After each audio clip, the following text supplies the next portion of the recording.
வேதம் கேட்போம். லேவியராகமம் 2ஆம் அதிகாரம்.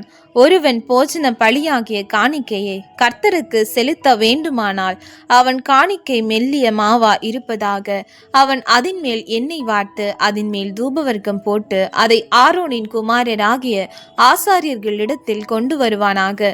அப்பொழுது ஆசாரியன் அந்த மாவிலும் எண்ணெயிலும் ஒரு கைப்பிடி நிறைய தூபவர்க்கம் எல்லாவற்றோடும் எடுத்து அதை பலிப்பிடத்தின் மேல் ஞாபக குறியாக தகனிக்க கடவன். அது கர்த்தருக்கு சுகந்த வாசனையான தகன பலி.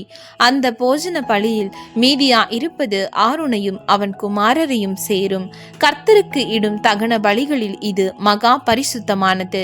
நீ படைப்பது அடுப்பில் பாகம் பண்ணப்பட்ட போஜன பலியானால் அது எண்ணெயிலே பிசைந்த மெல்லிய மாவினால் செய்த புளிப்பில்லா அதிரசங்களையாவது எண்ணெய் பூசப்பட்ட புளிப்பில்லா அடைகளாயாவது இருப்பதாக.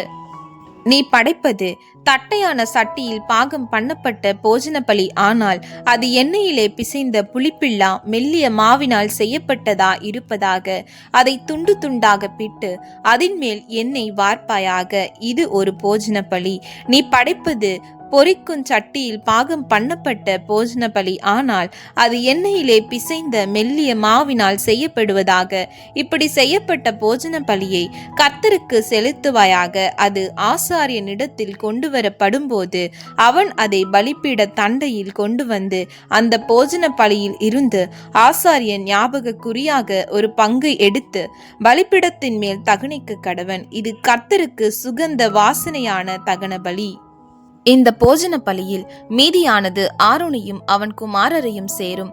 கர்த்தருக்கு இடும் தகனங்களில் இது மகா பரிசுத்தமானது.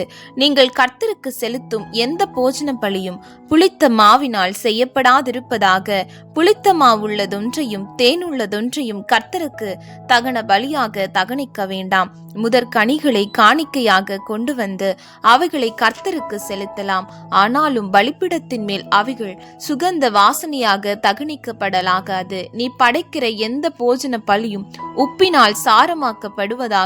உன் தேவனுடைய உடன்படிக்கையின் உப்பை உன் போஜன பலியிலே குறைய விடாமல் நீ படைப்பது எல்லாவற்றோடும் உப்பையும் படைப்பாயாக.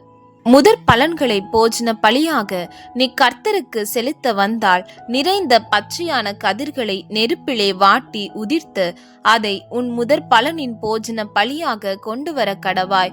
அதின் மேல் எண்ணெய் வார்த்து அதின் மேல் தூப வர்க்கத்தை போடுவாயாக. இது ஒரு போஜன பலி.